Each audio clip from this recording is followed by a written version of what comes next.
আসসালামু আলাইকুম। আমি আজকে আসছি একটা বস্ত্র শিল্পর কারখানায়। এই যে তোমরা দেখতে পাচ্ছ, এইটা হচ্ছে বস্ত্র শিল্পর কারখানা। তো এই কারখানাতে লেবার কটা দেখছো? মোটে একটা লেবার। কেন একটা লেবার? এই এই কারখানাটা যে হচ্ছে পশ্চিমবাংলায়, সেই জন্যই তো একটা লেবার। আর তুমি পশ্চিমবাংলা ছেড়ে চলে যাও অন্য রাজ্যেতে গিয়ে দেখো মিনিমাম একটা কারখানাতে 10 জনের নিচে তো কোনো লেবার পাবে না। কেন পাবে না? কিন্তু ওই লেবার গুলো কোথা করে জানো? ওই লেবার গুলো হচ্ছে পশ্চিমবাংলারই লেবার, চলে গেছে অন্য রাজ্যেতে যে কাজ করছে। কেন কাজ করছে পশ্চিমবাংলা ছেড়ে রেখে অন্য জায়গায়? বিবি বাচ্চা সংসার ছেড়ে রেখে কেন চলে যাচ্ছে অন্য রাজ্যেতে? কেন যাচ্ছে? এর কারণ আছে। এর কারণটা কি জানো?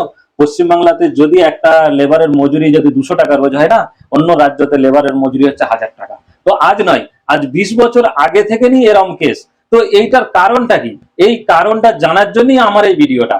তো তোমাদের কাছে এই ভিডিওটা আমি করে পোস্ট করলাম। তো তোমরা একটু ভিডিওটা মতামত দিয়ে যেও এই যে কারণটা কি। আর এই ভিডিওটা একটু শেয়ার করে সকলের কাছে পৌঁছে দিও যে আমাদের পশ্চিমবাংলায় এই কাজের এই কর্মের কেন মূল্য নেই। তো একটু সকলের কাছে তোমরা এই ভিডিওটা শেয়ার করে পৌঁছে দিও। তো যেন এই ভিডিওটা গিয়ে যেন তোমরা এমন শেয়ার করো যেন মুখ্যমন্ত্রীর কাছে গিয়ে যেন পৌঁছে যায়। তো মুখ্যমন্ত্রী দেখে যেন চিন্তা করে যে না, সত্যি তো অন্যান্য রাজ্যে এই কাজের মূল্য আছে, তো আমাদের এই কাজের এই এই রাজ্যে কেন মূল্য নেই।